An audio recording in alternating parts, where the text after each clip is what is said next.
This is the Coach's Wife Life podcast. I'm Kristen Eargle, your host, a former TV sports reporter and fellow college football coach's wife. I'll go one-on-one with the strong women who are the backbone of college athletics and athletics of all levels. And now, Coach's Wife Life. This podcast is brought to you by Ruler of Hope. Ruler of Hope is a nonprofit that supports medically fragile children. If you'd like to make a tax-deductible donation, you can use Venmo at Ruler-Hope or online at rulerofhope.org. Hey there, I'm Kristen Eargle, and we have an exciting podcast ahead. But first I want to talk about something we all know way too much about, moving. Just the thought of that can bring an unsettling emotion. Well, I found a team that can take that load off your plate. It's D1 Relocation. This group can do it all. They can organize your move, coordinate with a moving company, and a trusted real estate agent. They can actually vet key household partners such as schools, insurance agents, physicians in the area. They can even help set up your Wi-Fi and water. It's incredible. So I've come to know this team, which is actually founded by a coach's wife. I think you should check it out, whether you're looking to move now or in the future. It's d1relocation.com. Now on to our awesome podcast. Well, I am so excited to have Callie Walden on the podcast. Callie's the wife of Scotty Walden, head football coach at UTEP. Thanks for being a part of us today. Thanks for having me. I am so excited. I know your story very well, but I'm excited to share it with our audience. Okay, so describe yourself on game day in 3 words. Okay. I am definitely the excited and nervous and loud coach's wife, which I feel like anyone who knows me would not say that I'm loud, except for on game day. And I'm the person who feels like if I cheer a little louder, if I lean a bit more this way, then I can help him get the first down or the touchdown or make the tackle. But yes. Okay. Describe your coach in 3 words on game day. My coach. He is controlled and aggressive. And I know this goes without saying, but ultra competitive. Very true. Okay, so let's talk stats. Prior to UTEP, you were just named head coach and wife this past December. 4 seasons as a head coach at Austin P in Clarksville, Tennessee. Led the Governors to 9-3 record. Perfect 6-0 mark in conference play. Number 13 FCS national ranking. 2 conference titles. Spent some time prior to that at Southern Miss, interim head coach at that time. And head coach at ETBU, East Texas Baptist University. Before that, offensive coordinator. That's where we met. So let me ask you, why do you think his formula is working? I think it's working because he's so genuine. What he believes, how he works, the people that he wants to be around, the players that, he wants on his staff. I think everyone can see and feel that his beliefs and what he coaches and what he preaches are very genuine. And I think people gravitate towards that. And I think that's what's allowed part of the, puzzle that's allowed us to have the success that we fortunately have had. Okay, so tell me where you grew up, and did you ever envision your life as a coach's wife? Yes. So we both grew up. Well, he grew up in Hurst, and then most of his family was in Cleburne. So he transferred down to Cleburne, Texas, very small town south of Fort Worth, and played football there. So that's where we both met and have been dating since then. And of course, he's always wanted to be a football coach. And but initially in the beginning, and I honestly don't know that we even had a conversation about it, but in my head, I always had like the high school football coach's wife. And then that led me to the belief of like the Friday Night Lights, television show. And then of course, number one, I'm sure that is not accurate for high school coaches either, a television show. But, and then, I remember we went out to dinner one night and he had been playing at Sol Ross, and then, he got the GA position out there, and to start coaching. And that was a whole new world to me, the college coaching world. And then at that time I was like, oh my goodness, move away from my family. I don't know if I can do this. And now I can't. I mean, I do miss our families. I really do. But this is such a blessing to get to live this life and move to different places and get to know different people. So no, I never dreamed of it from the beginning, but now I can't imagine living another lifestyle right now. Yes, and we're on the same staff. My husband's the head football coach at ETBU and hired Coach Walden as the offensive coordinator, and we made magic happen there. That was super fun because at that time you were working. Actually, you guys were dating, I think, at that time, and then got married during that span there, right? Yes. I think you knew that he was going to propose before I did. I mean, obviously before I did, but you knew it was coming. Yes. And I remember the first time we met, and I remember thinking like, oh my gosh, I'm just the coach's girlfriend, and this is the head coach's wife, and she's so nice and she's so kind. And so yeah, that was fun. That's very kind of you to say. I just, it sounds like Scotty, you gotta lock her in. She's tops. You got to do this. So he knew it all along. Absolutely. Of course, she had a beautiful wedding that we went to. Okay, so are you working now? I am not working now. Full-time mom and at home with our two littles. So not currently working outside the home. And you're gracious enough to do this interview. You have two boys, and one of them at the time of this recording is like 3 months old. Yes, he is sleeping right now. So very good. And so it's been an incredible ride. I mean, from our ETBU years, you move on to Southern Miss, Austin P, then UTEP. And then you could just look at it and go, hey, this is going in an upward trajectory. Things are perfect, but I'm sure there's not every day feels that way. What do you say has been the toughest adversity you both have faced, and what did you rely on to get through those moments? The toughest, I'm trying to keep it together here. The toughest adversity has definitely been when we have lost some of our players, DJ and Trey at ETBU. And that was awful drowning accident. And then just last year, we lost one of our players in a car accident. Those were definitely the hardest things that we've been through. And of course, DJ and Trey, that was devastating, a few years ago. And then losing Jeremiah this last year was equally as devastating. But I think things hit you different, and you see things and feel things through a different scope once you have babies. I think you can't help but see life through a different lens. When you see these football players, you know that they're grown men, but you also see the kid in their face. You see you have these parents in your home, and you talk to their parents, and you know their parents, you know their family. And so I think definitely losing those players has definitely been an adversity that no one wishes to ever go through, and has been the most difficult and challenging, both, I would say, professionally and personally, for both of us. But and I think the only way that we've made it through is, of course, just prayer, and the things that you don't understand, you can't make sense of, but all you can do is pray and say, like, God, I don't understand, I don't get it, I don't know why this had to happen,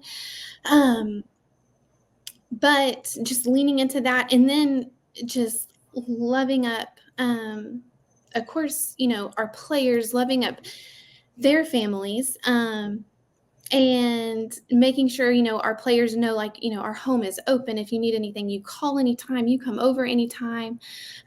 Just making sure that they know that they are loved, they are supported. And I know this goes without saying, but also just loving up your coach, as you know, because they're having to be strong and take care of this team of football players who've just lost a friend, and so just making sure you pray up your coach and love on your coach, and just leaning into each other, and leaning into, living life for them, and realizing that everything is so fleeting. This profession comes with so many highs, like the highest of highs, the most exciting moments, and it can come with really low lows too. And so I do think it's also helped me to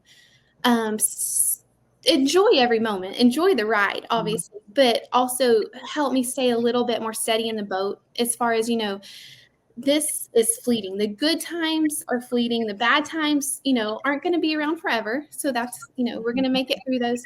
But to just try to enjoy life, enjoy the moment, enjoy where you are, try to be, as present as you can where you are.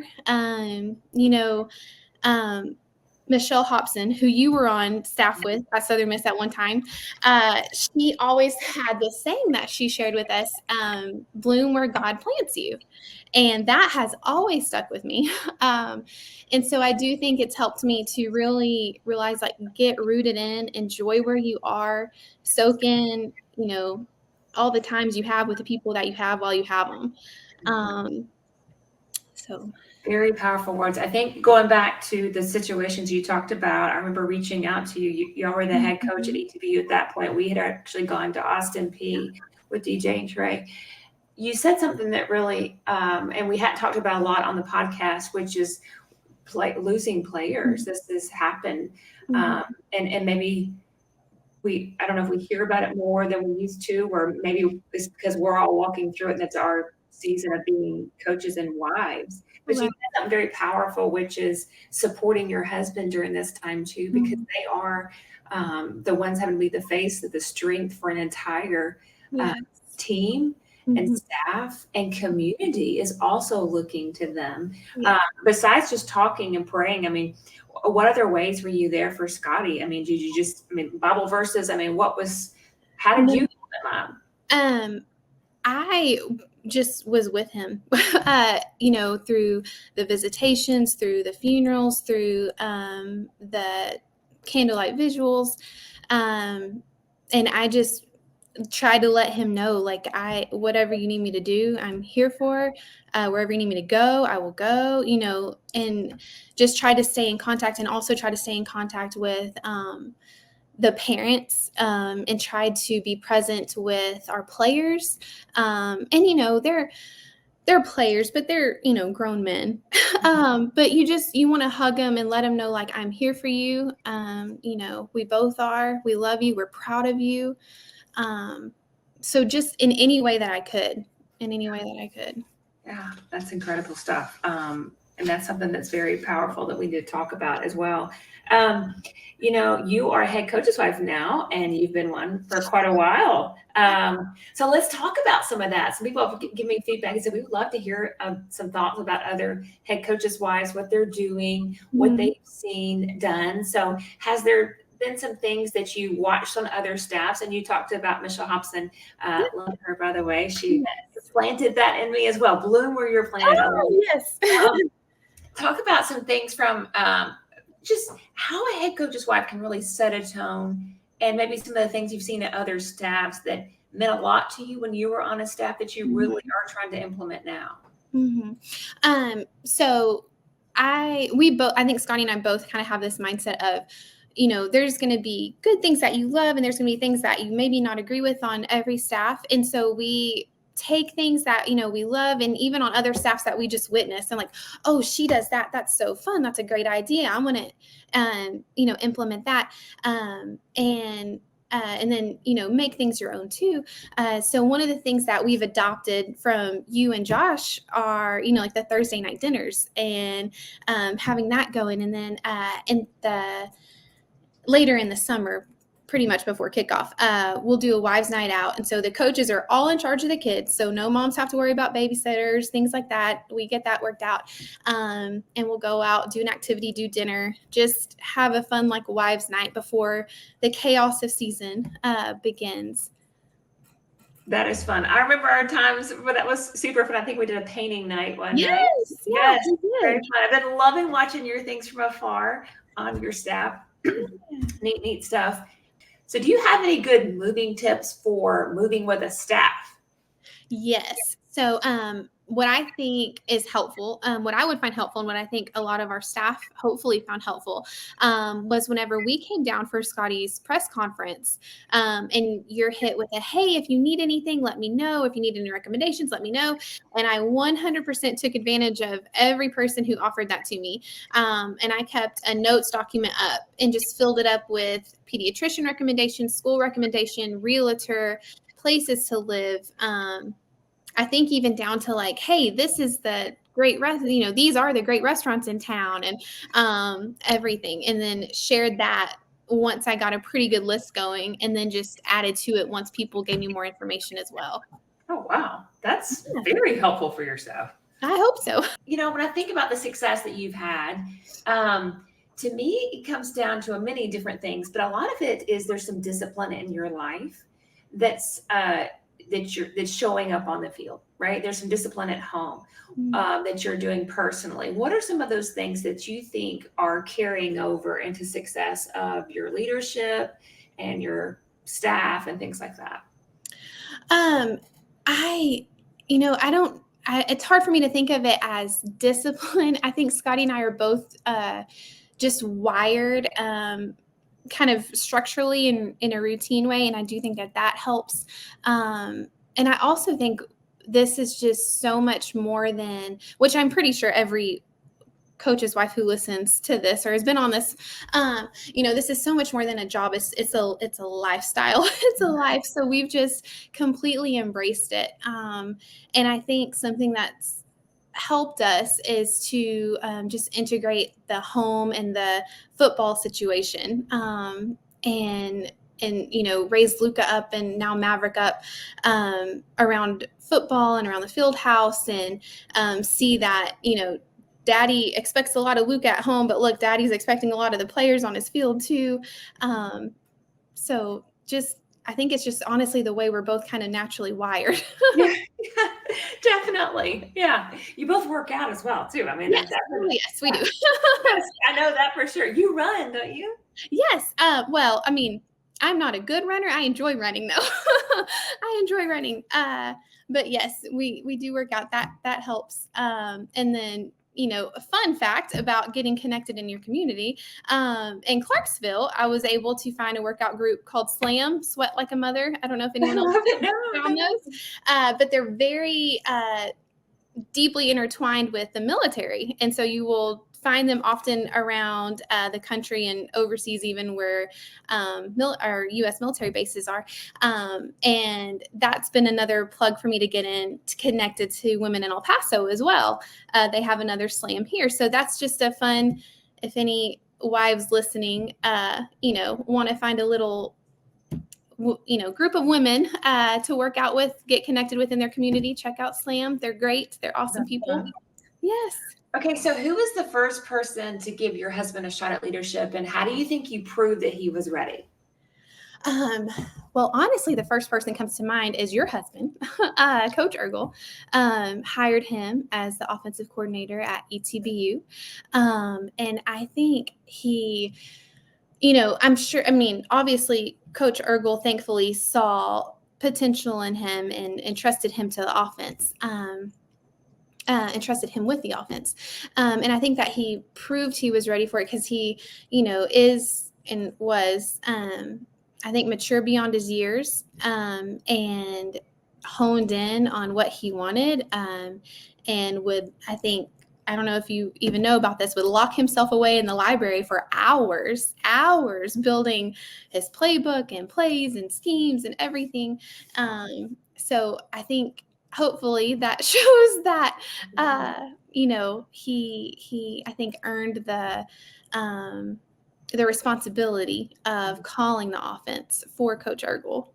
I remember the interview process over the phone. And I remember Josh was like, I got to have this guy. You need to pray he comes here. And so he was calling him and wearing him out and trying to get him to come to ETBU. I'd never forget that. Because, he's hired different people and been, we've been doing this for years, different places. Yeah. And I just remember that one. He was like, I was like, what's his name again? Yeah, I got him on my staff. And so I do remember his interview. That was, that stuck out. How do you think you help support some of that, though? Like, how do you think that, is it giving him the space to know he needs? I mean, I know the offense now is refined and prolific, and he doesn't have to spend as much time formulating plays. But I mean, what is it? How do you help bring some of that success, do you think? I think I try, and I'm not saying that this is easy at all, but I do try to realize that, you know, I just try to enjoy when he's home and enjoy any time that we get. If he says like, hey, I'm going to be free from this time to this time, you can bring the boys up and we can get lunch or get dinner. I just try to really focus on the time that we do get together, and really enjoy that time, rather than maybe being upset at the time that he's busy or involved in football. And I'm not saying that that's perfect by any stretch of the imagination, but I do think that that kind of helps give him maybe not more free space to be like, you know what, she's going to be okay. She's got the kids. The boys are going to be good. I can stay and work this out, or, meet with this guy and clinic with these people and get some fresh ideas. So I think that's kind of my way of helping is, I've got the boys, I've got the home front. You let me know when you're free and we can meet you somewhere. We can go to the field house, or, we'll enjoy you at home. So I think that's kind of my way of contributing, is giving him the space that he needs to make everything run, from a football standpoint. And I remember you as an assistant wife, just so willing to help, such a open heart. Anything that I needed, or like we would have to, put on recruiting type of or fundraising things. Like we were cooking some of this stuff, right? Yeah. And I remember you're like, what do you need? When do you need it? It never was like, are you serious? You're going to call on me to help? You were just ready to serve. What do you think? And let's take your own staff out of the picture. So whatever you're talking about right now is not going to be, this is not a reflection of your staff. Okay. Talk to wives out there, since I know you so well, we can kind of freelance a little bit. Yeah. What do you think makes a really great assistant coach's wife? Like, you experienced that, you've been an assistant wife, now you're a head coach's wife. How can we best serve a head coach's wife? Well, and I don't even know if it's serving the head coach's wife as much as like the program is how I would look at it. I think just the willingness to kind of like what I was talking about earlier. And I can't say this enough. I'm not saying that it's easy, and I'm not saying that it's perfect, but kind of allowing your husband the space to recruit and, game plan and clinic. And I know that can be really hard on marriages. I know it can be hard on families. But I think just kind of the willingness to try to understand, if we don't go out and recruit hard and get these players that we need, and we don't have this talent, then, we may not see the success that we need to see in order to keep our jobs, is the reality of it. It's kind of a scary way to look at it.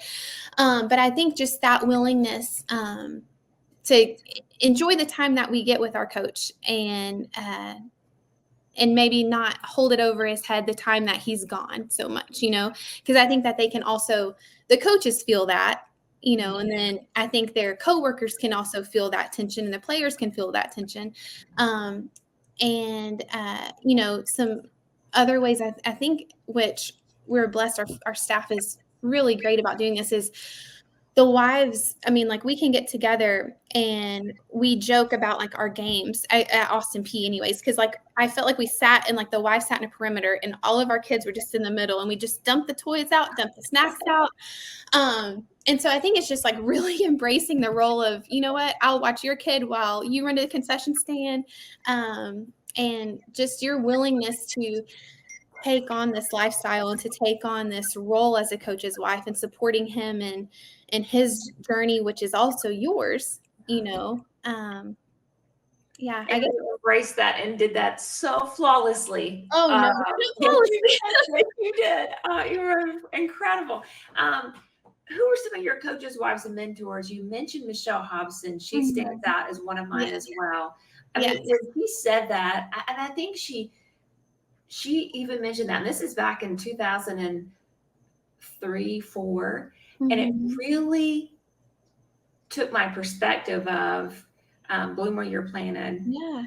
Just go all in and Yes. wherever God has placed you. Right. You know, that has, and there's times where you're not maybe or people, not me or you, but not maybe a natural fit in a particular community. Right. And that has really been something that's almost convicted me at times during my 20 something years, where it's like some towns it's just click, you know, Yeah. you're like, hey, I wish we could stay here forever and all life, you know. Yeah. And sometimes it takes a little bit longer to find your niche and to find your people. Absolutely. So talk me through some of that you have walked through, some of the other staffs and things that you have learned along the way. Maybe not even just people you've been around on staff with, but some of the other wives you've networked with and things you've learned along the way from other coaches' wives. And someone, Michelle Hobson, obviously she's just the picture of class and grace. And I'll joke with Scotty about there's situations that you come across, and then you reflect back like, okay, how would this person handle this? Or, when she is definitely someone that I channel a lot. And then another one is Lisa Billings. They were on multiple staffs, tons of experience, life experience, coaching experience. And she's another one. They both were two, that I could just soak up all of their knowledge and hear their stories and how they handled situations. And I think something that meant a lot to me is our first game this last fall was not going well. It was not going well at all. And about halftime, I get a text from Lisa Billings, and she just says hey, we're watching, we're praying for you.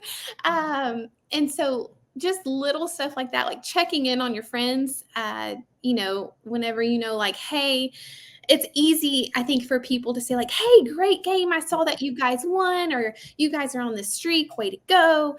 And I think sometimes it can be hard just because you don't want to bring up maybe the challenges, but I think it goes a long way when you check in with your friends who might be hey, we're struggling a little bit, or, maybe this staff is feeling the pressure. So just, number one, how to handle a lot of different situations that you get thrown into. And number two, just on how to keep up with your people and how to check in on your friends and encourage them maybe when they're, feeling down. That's spot on, Callie. It is, because you remember those messages when you feel like everyone is going, what were they thinking, right? Why did they go for it? Now they lost the game, or whatever it is, or it's really not panning out. You remember the people that are with you in those hard times. That is the truth. When you get a text message, when you're like, oh, I kind of wish no one saw this, but you're so glad that somebody's part of your team, no matter what, part of your emotional support system throughout this.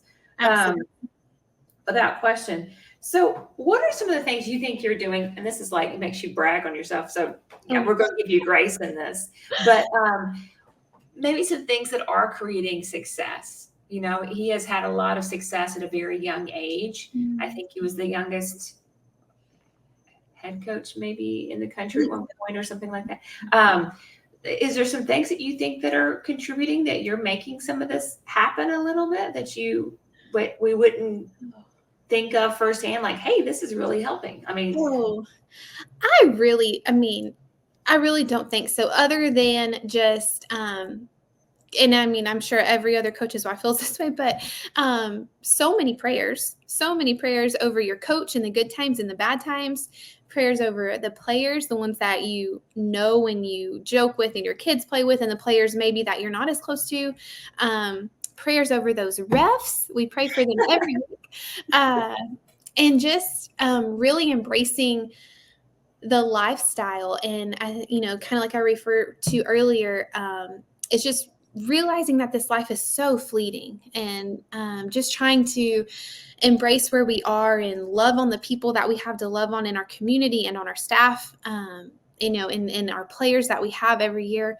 So just trying to embrace where we are and love the people who we have while we have them. And I don't know that, that has contributed to his success. But that's what I feel like I bring to the table for our program. That's true. That's one of the things that Trisha McIntyre, our head coach's wife here, talks about. She said, even if it's, your people, your staff, you're not going to have the same people year to year. Somebody within coach, staff, player, somebody, obviously the seniors are going to graduate. Some people are going to go in the transfer portal, which we don't want them to, but that mix of people will not walk that way again. Absolutely. Right? You have 1 year with that mix, that group of people to impact. I think about that because you can take that for granted at sometimes thinking, this will be here like this forever. But you only have a short amount of time, especially with our student athletes that, even more so, it might be shorter than we used to have them for a little bit longer periods of time. Okay. Process of making big career decisions. This is a new question I'm starting to ask on the podcast. I'm trying to switch it up a little bit. What's the process you guys use when you start making big career decisions? Because obviously you're having success at Austin P. You might be looking at multiple opportunities.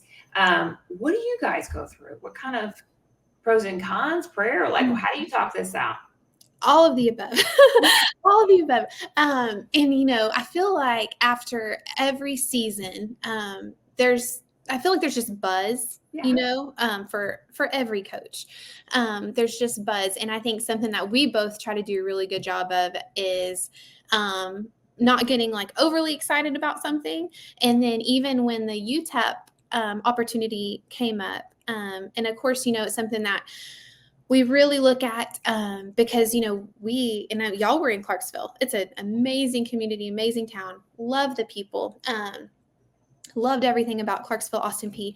And the UTEP job opening came up. And it was something that we really had to look at as far as, logistically, it's a move up, and this is the next step that, in your career that you want to take. But it was one of those situations where you look back and you're like, oh, but what am I leaving?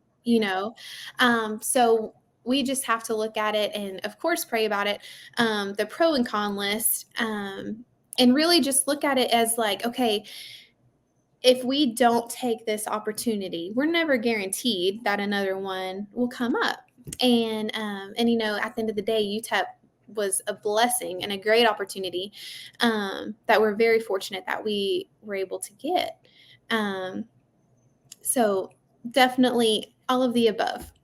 All of the above. To enlighten everyone, you were moving at 34 weeks pregnant, a 24-hour drive between Clarksville, Tennessee and El Paso, Texas. Yes. That's, it might be the furthest I've heard of in a move while pregnant. It was a haul. Yes. Do you have any moving tips on that? I don't know about tips. I kept, of course they get the job and they're here. They're at the new place. So the wives are the ones who are left behind, packing, taking care of the kids, getting the house ready to sell. And I just kept joking that instead of going into nesting mode, getting the nursery ready and clothes washed and put out, I went to town packing, buying boxes. We had movers, and Scotty was like, Callie, you don't need to do that. We have movers coming. I'm like, no. I have all this energy and need to prepare. So the house was almost packed when the movers got there, which was great. But so that I would just channel your energy. If you're that pregnant moving, channel your energy into packing.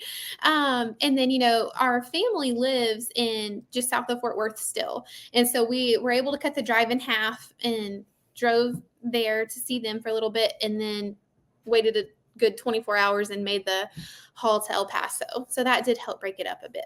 Yeah, but still, what a long way. You had to get out and walk every so often. And I did. Get the workout on in the parking lots. Yeah. How do you maintain balance in this life that this job now for our husbands is truly year round? Yes. It is.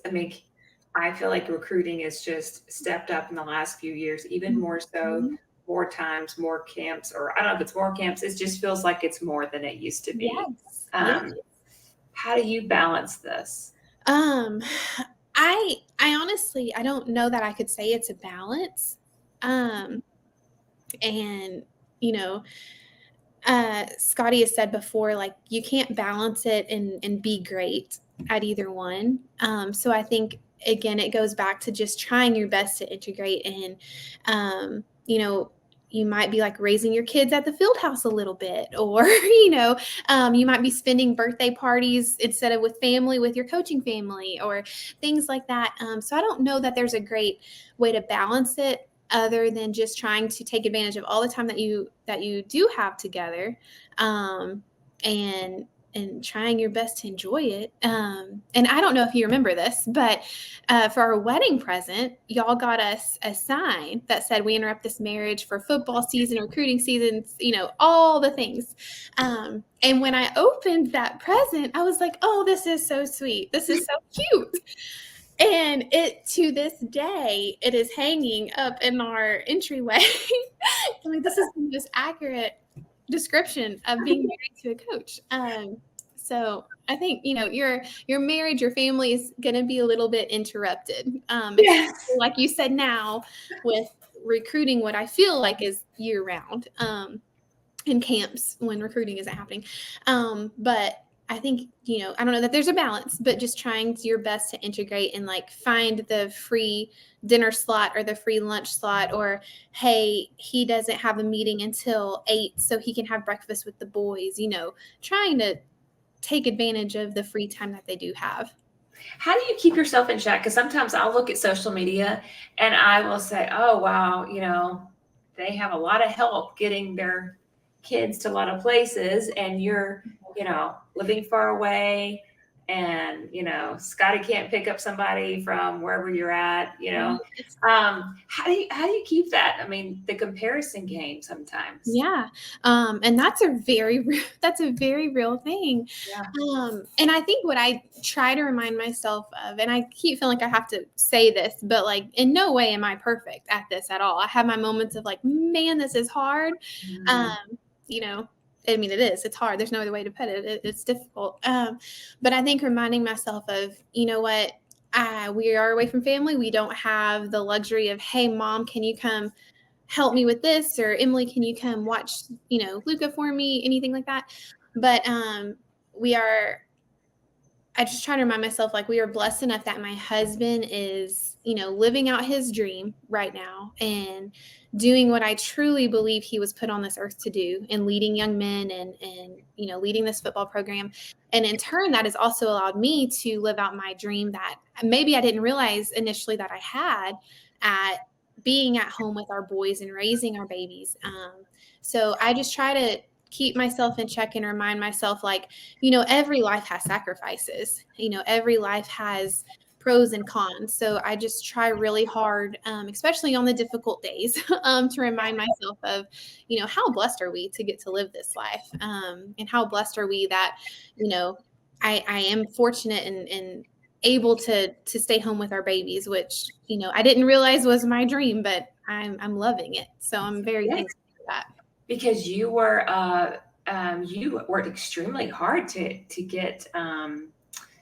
I am losing my train of thought. What did your degree program was very intense. The certification process was challenging, but especially with, I think the part that was more challenging with where we were was because, at ETBU, we were living in Marshall and I was working in Shreveport. Yeah. And so I was having to go through the hoops of getting licensed in Louisiana rather than just Texas. So that part was a little bit challenging. But yes, so.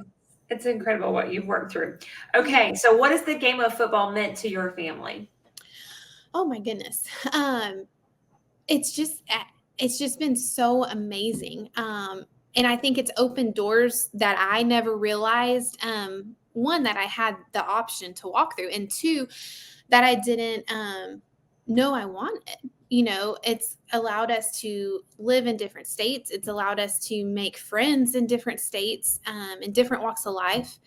And I think the biggest thing that I'm so thankful for is seeing the opportunities that our boys will have. And I love the fact that they will grow up being around people from different walks of life, from different backgrounds. I love the fact that Luca is 4 years old. And yesterday we had to run up to the field house for something. And he was like, Mama, are my friends going to be there? Meaning the other coaches' kids. And I was like, no, baby, it's just the coaches today. We just got to run something up real fast. And he was like, oh, but Mama, the coaches are my friends. And he, a little 4-year-old, walks into the field house talking to all these grown men like, oh, you want to play soccer? You want to play football? So I love the opportunity that it's given them to be raised around, different people from different backgrounds. And also I think the confidence that it seems to be giving them, as far as, I don't know that Luke has ever met a stranger, and, he doesn't have a problem. Now he'll have his shy moments, but, walking into a crowd of people is nothing new for him. Whereas I still struggle with that. But so I'm thankful for the opportunity, I think most that it has given our boys, or will give our boys. I think coaches' kids are some incredible people. I would definitely hire them. If I'm a hiring manager, if there's a coach's kid in the mix, I'm picking the coach's kid. Sure. Last question for you before we hit rapid fire. What is some of the most rewarding aspects to you to date about being a coach's wife? And you've kind of run through a few, but yeah. I do. I mean, I think those are it, really. Just getting to move around the country, the adventure that, this life can bring, as far as, hopefully it's for a good reason, your next move. But getting to kind of have an adventurous spirit, as far as like, well, I wonder where we'll live, next year, in 5 years or 10 years, or wherever, whenever the case may be. And just allowing our kids to grow up, around different cultures and around different people, and but also kind of at the same time have a little bit of grounding for them, as far as if we're fortunate and lucky enough to, keep some people on our staff and move with different people, have their same little buddies for a little bit, or at least know that, hey, I'm not alone. I know that my buddy is going through the same thing I'm going through, 10 years from now. Great. Well said. Okay. Rapid fire questions. Are you ready? Okay. Who is the most famous person in your phone? Okay. It's, I don't know a lot of famous people, Kristen, but it's probably just my husband. There you go. I like it. Probably just my husband. What's one item on your bucket list you have checked off and one left to check off? Okay, so I think my bucket list is mainly traveling. And one that we were able to check off at Southern Miss, we did a cruise with the staff, which was an absolute blast. Highly recommended if anyone can ever go on a cruise with some of your friends. But so that was definitely a bucket list check off item. And I think just more traveling for me. I would love to just keep going, keep traveling. Who were the last 3 people you have texted? Scotty. And my sister, and Samantha Clark, our defensive coordinator's wife. There you go. Funniest account you follow on Instagram?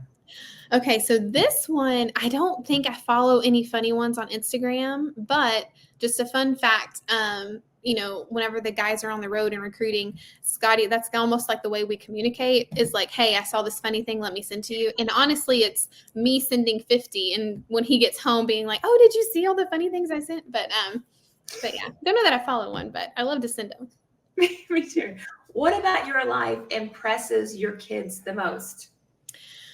Okay, so, keep in mind Luca's 4, right? Sure. So we just moved to El Paso, which, by the way, is a beautiful city. Beautiful city. The sunsets are unmatched. But I think what he is the most impressed with now is there are mountains. And so in his eyes right now, he's like, Mama, did you see the mountain? Oh, look, we crossed the mountains. Oh, so he's very impressed with the landscape right now. I love it. Okay, what would be your walk-up song?